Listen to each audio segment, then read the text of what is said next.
Hello dear students, welcome to Allen. बेटा brainstorm series के अंदर आपको हर सब्जेक्ट के बहुत ही बेहतरीन सवाल मिल रहे होंगे और मैं पूरी उम्मीद करता हूँ मेरे सारे बच्चे उनको अच्छे से सॉल्व कर रहे होंगे। बेटा इसी सीरीज के अंदर आपको लास्ट सेशन में एक क्वेश्चन दिया गया होगा जिसे आपको सॉल्व करना था। मुझे पूरी उम्मीद कर रहा हूँ कि आपने उसको अच्छे से सॉल्व करा होगा। बेटा आज उसी क्वेश्चन को मैं यहाँ पे सॉल्व करूंगा, मैच करिएगा, देखिएगा कि आपने वो क्वेश्चन सही सॉल्व करा है कि कहीं आपसे कोई गलती रह गई है। तो चलिए बेटा हम हमारे क्वेश्चन की तरफ चलते हैं। हमारा क्वेश्चन क्या है बेटे? Disc of radius R inclined at an angle theta with the horizontal is evenly covered with a thin layer of sand. हमारी डिस्क है बेटा, वो एंगल थीटा पे इंक्लाइंड है हॉरिजॉन्टल के साथ में, उसके ऊपर एक सैंड की लेयर है जिससे वो कवर्ड है। आगे दे रहा coefficient of friction between the sand and the disc is mu. Coefficient of friction क्या है मेरे सैंड और डिस्क के बीच में? वो है बेटा म्यू। अब हमें क्या आगे दिया गया? The disc is made to rotate about its central axis of symmetry with gradually increase angular speed. हम हमारे डिस्क को क्या कर रहे हैं? अब हम उसको रोटेट कर रहे हैं और बेटा हमारी जो एंगुलर स्पीड है, एंगुलर वेलोसिटी, उसको हम धीरे धीरे इंक्रीज कर रहे हैं। आगे क्या दिया हुआ बेटा हमें? The angular velocity is increase gradually that tangential acceleration of any of sand particle is practically negligible. और वो इस तरीके से हम इंक्रीज कर रहे हैं हमारी एंगुलर वेलोसिटी को, जो टेंजेंशियल एक्सीलरेशन है हमारे किसी भी पार्टिकल का वो नेग्लिजिबल है। आगे देखो हमें बताना है what is the angular velocity of the disc when eta fraction of the sand has fallen off the disc. हमारी एंगुलर वेलोसिटी क्या होगी अगर मेरी eta fraction of the sand है वो गिर जाए, वो फॉल हो जाए हमारी डिस्क से। आगे देखो acceleration due to gravity, g acceleration due to gravity हमारा जी है। बेटा ये थी सवाल की लैंग्वेज। अब हमें बेसिकली सवाल को समझना होगा कि सवाल को अप्रोच कैसे करा जाए, सॉल्व कैसे करा जाए, ये समझना सबसे ज्यादा जरूरी है। तो आप मेरी बात को बहुत ही ध्यान से सुनिएगा। मान लीजिए मेरी डिस्क है बेटा, ठीक है, उसके ऊपर सैंड पार्टिकल की लेयर है। अच्छा मुझे एक बात बताएं, अगर मैं यहाँ पे कोई डीएम मास का सैंड पार्टिकल ले लूं तो उसके ऊपर नीचे क्या आने वाला है बेटा? मेरा डीएमजी।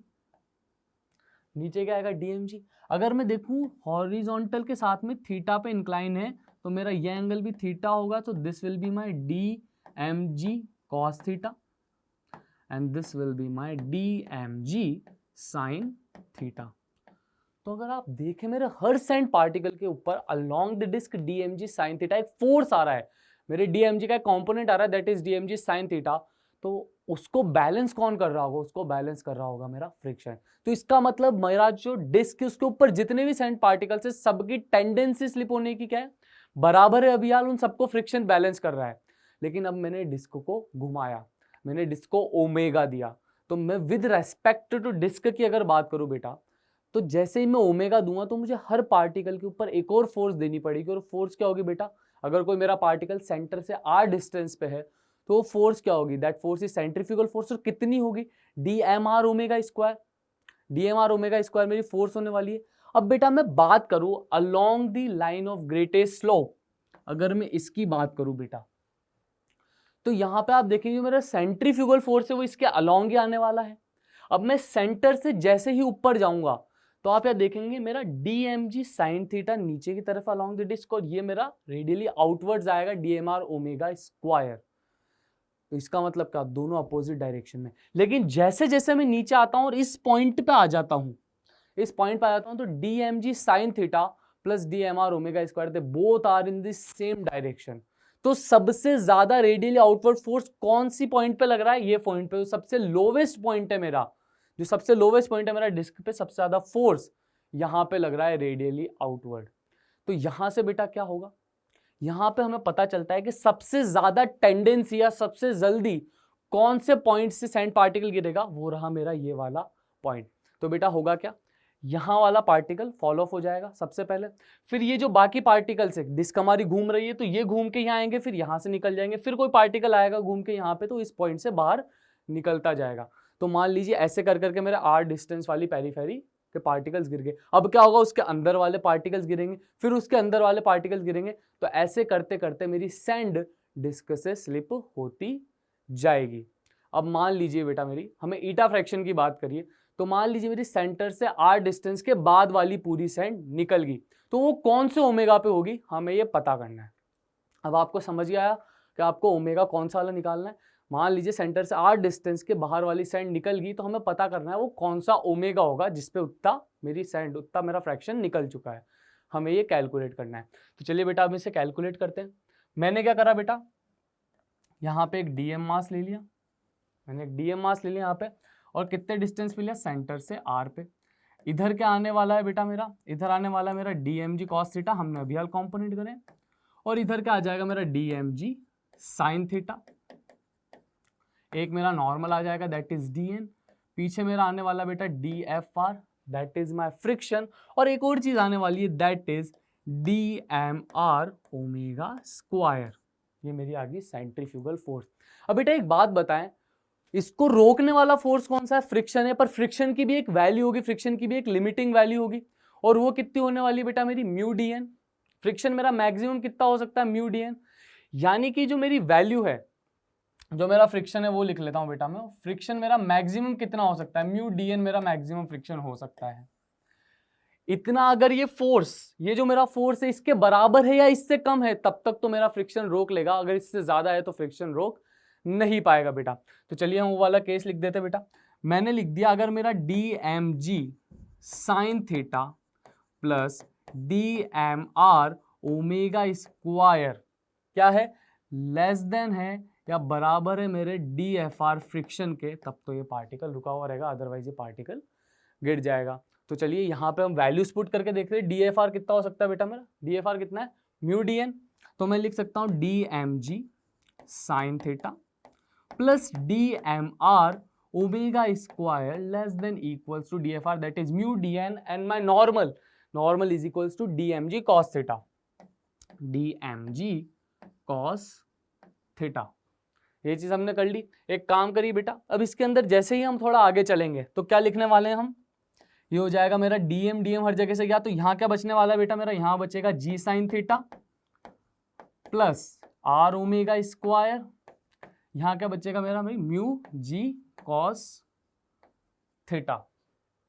ये मेरा निकल के आ गया बेटा।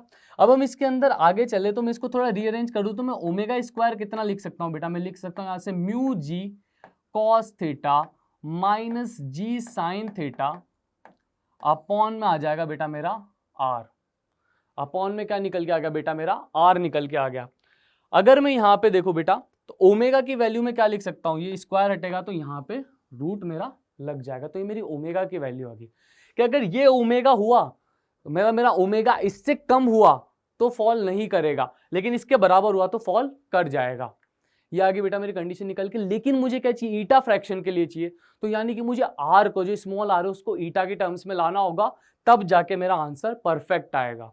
तो उसके लिए हम क्या करें बेटा, अगर हम देखें बेटा यहाँ पे आपको इमेजिन कर रहा हूं, तो मेरा ये मान लीजिए ये मेरा आर था, आर डिस्टेंस मिला था, इसके बाहर वाला जो है ये मेरा पूरा क्या हो गया बेटा, खाली हो गया, ये मेरा पूरा का पूरा खाली हो गया। तो क्या मैं इसका एरिया लिख सकता हूं, क्या मैं फ्रैक्शन निकाल सकता हूं क्या, कौन सा फ्रैक्शन, कितनी सैंड मेरी जो है वो क्या होगी बची हुई है और कितनी थी, तो फ्रैक्शन निकाल लेते बेटा। अगर मैं यहाँ पे आऊं तो बेटा मेरा ये जो है इस एरिया की मेरी सैंड क्या है, फॉल ऑफ हो चुकी है मेरी डिस्क से। तो अब मैं अगर फ्रैक्शन निकालूं, मेरा ईटा निकालूं, तो वो कितना होगा बेटा, तो चलिए हम वो देख लेते हैं। अगर मैं बेटा यहाँ पे ईटा लिखूं तो वो मेरा कितना होगा बेटा, pi capital are square minus pi small r square. This is my small r and this is my capital R, मैं यही लिखूंगा। तो चलिए मैं इसको लिखता हूं बेटा, ये हो जाएगा मेरा pi capital are square minus small r square, upon में क्या आने वाला है, अपॉन में आने वाला है मेरा पाई कैपिटल आर स्क्वायर।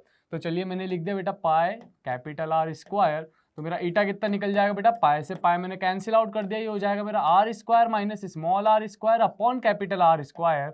तो बेटा मेरी आर स्क्वायर कितना हो जाएगा, r capital are square 1 minus eta, और हमें अच्छे से पता है जैसे ही हटाओगे आप स्क्वायर तो सामने आने वाला है रूट, तो मेरा बच क्या जाएगा बेटा आर अंडर रूट 1 माइनस ईटा। ये मेरी निकल के आ चुकी आर की वैल्यू। अब हमने जो ओमेगा निकाला था बेटा, हमने जो ओमेगा निकाला था उसके अंदर जो मेरा आर था उसको हमें यहाँ रिप्लेस करना है, और हमारे पास मेरा ओमेगा और ईटा, ये मेरा फ्रैक्शन, इन दोनों के बीच में रिलेशन आ जाएगा और मेरा वही आंसर निकल के आएगा। तो चलिए बेटा मेरा ओमेगा क्या लिखा था मैंने, ओमेगा बेटा मैंने लिखा था यहाँ पे under root mu G cos theta minus जी साइन थीटा, अपॉन के अंदर था मेरा स्मॉल आर, और मुझे उस ओमेगा की वैल्यू निकालनी है जिस पे मेरी इतनी फ्रैक्शन ऑफ सैंड गिर जाएगी, फॉल ऑफ हो जाएगी मेरी डिस्क पे से, तो मैं रिप्लेस करने वाला स्मॉल आर को इस तरह से, तो हमारा आंसर निकल के आ जाएगा। तो मेरा ओमेगा में बराबर लिख दूंगा बेटा